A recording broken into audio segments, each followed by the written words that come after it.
Who could have seen this one coming, folks? Floyd Mayweather threatens Jake Paul, the Ace family starts a mob, and Big Ed gets exposed. By the way, folks, I just found the most relatable Nancy Drew novel. It's Looking for an F to Give. Irrelevant news.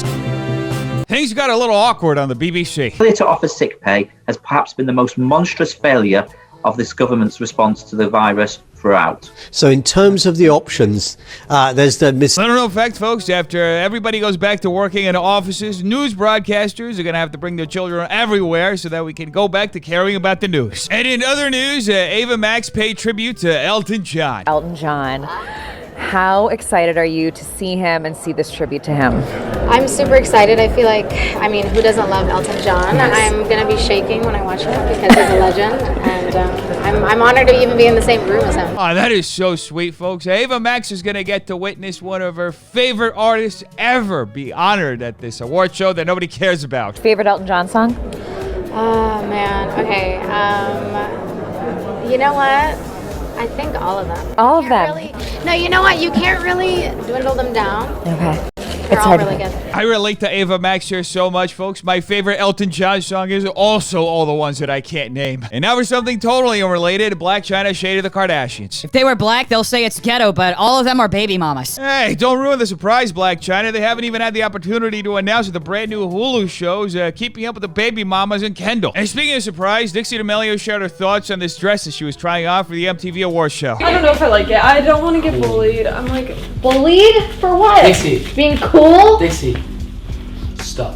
Thank doesn't you. not matter. Like, you're gonna get It doesn't not matter. You're gonna. Oh, those are some nice, encouraging words from Noah Beckingstein. And I agree, folks. If you're gonna get bullied, then just go all the way out to get all the way bullied. Because why give all the Twitter fingers in the world only one reason to attack you? It does not matter. That's what I'm saying. It does not matter. You're gonna get it either way, so you might as well look amazing doing it. Agreed. Would you get bullied? I don't know. Because They're it's gonna different. say it's like Timber. It's gonna be a Little known fact, folks, Dixie D'Amelio's tinfoil dress perfectly complements Lady Gaga's meat dress. You don't want that thing going bad. And in other news, TikToker Lorraine had this to say about Jeffree Star. Biggest fear. Why is Lorraine scared of Jeffree Star? There's absolutely no reason for him to be terrified of Jeffree. Can you send me your lawyer's contact information? Thanks. I can't tell if this is a real or a joke. This is actually a very simple situation, folks. If it's a real, then might as well just get yourself a lawyer just in case. If it's a joke, then might as well just get yourself a lawyer just in case. Let's do it, baby. I know the law. Sounds like the next trend on YouTube is lawsuits. And speaking of wasting your money, the Ace family's Austin McBroom announced that he's doing a meetup in Beverly Hills and then added this. I miss you guys so freaking much. You don't understand. But please bring your mask. Oh, well, those are some really nice masks, folks. Hey, that's not the actual footage of what happened? Okay, well, roll the tape on what actually happened.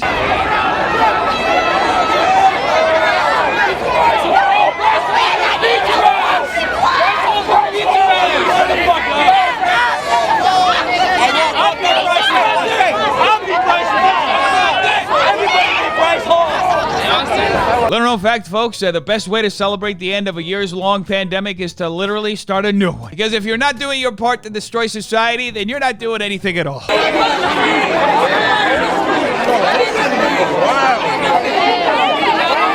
I can't believe this, folks. Who invited the police to show up to this illegal meetup? Why does the LAPD have to keep ruining everything for influencers? Los Angeles is supposed to be a safe haven for people who just want to get away with anything. I mean, just ask this guy. He was doing just fine until he decided to leave Los Angeles and go to Utah to do a stunt. Now, if he had done the stunt in Los Angeles, it would have been an entirely different story.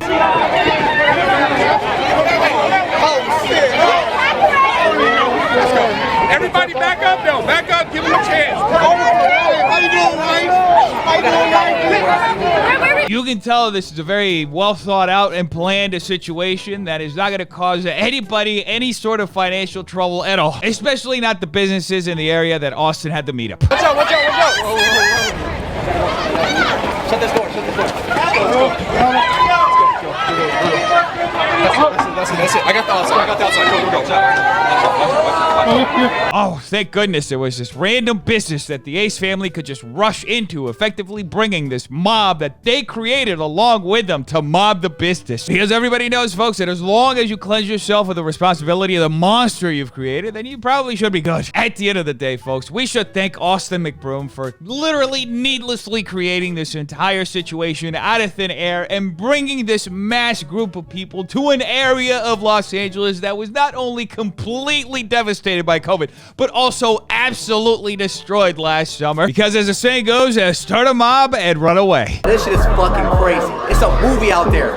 Y'all better tune in June 12th, or you're missing out. Now, I know the haters are going to say they're probably struggling to sell tickets if they have to risk public safety to bring awareness to their event. But here's the deal, folks. It was a drive-by mob that the Ace family had to use for their own selfish purposes until it became apparent that they had to leave and let the plebs clean everything up for them. These guys, Fabian and Lorenzo, just saved our lives. They're real-life angels. Thank you so much. Let's go. I appreciate y'all. Y'all saved us from the crowd. This shit was a movie out there. I don't understand why the Ace family would need saving. I mean, everything about this event seemed super safe and secure. Oh, and did I mention that Mike Ballsack's Cash Cow and Twitch streamer Aiden Ross was also there? You know, this whole Logan Paul situation with him not being on the podcast. He's doing good. I don't know if I'm supposed to say this, but you know, he's going to Miami June 1st. They got something I can't really talk about. Okay. They got something going crazy. You know, him and Logan, they're brothers. At the end of the day, you butt heads sometimes. That's how it is. Oh, well, thank goodness that the Hollywood Fix got us this interview with Aiden Ross, folks, that we could have totally lived without. And speaking of Mike Ballsack, his former boss, Logan Paul, is celebrating his last few days before having to go into reconstructive brain surgery after the Floyd Mayweather fight. I'm a YouTuber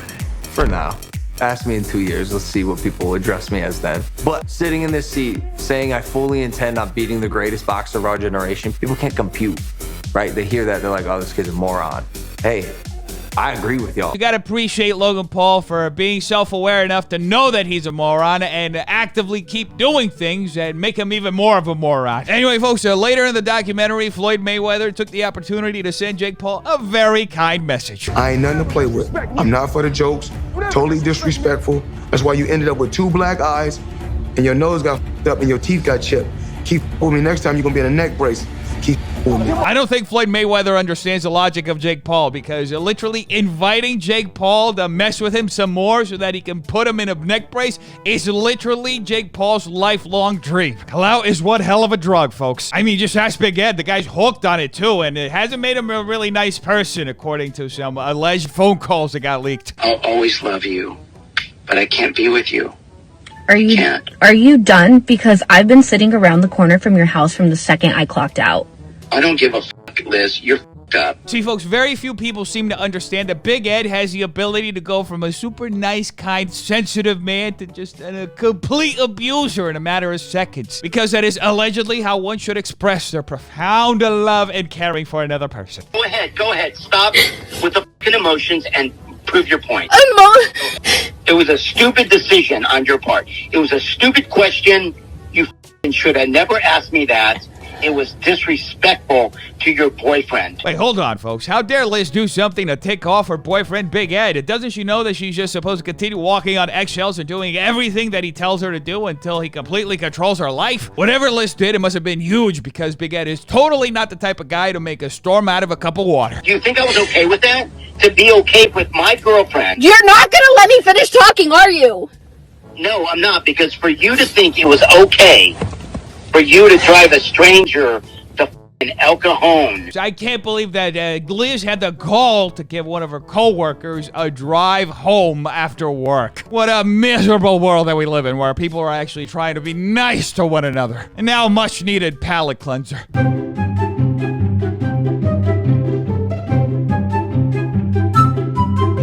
Anyway, defenders, make sure you like and subscribe for more videos like this. If you like, will be another day that the Ace family does not create a mob and run away. Tell me in the comments down below what do you think. I want to know. Check out these videos right here. They're good too. Make sure you're drinking lots of water, taking the vaccine, and staying away from stupid people. Have an amazing day, defenders. I love all of you. Peace.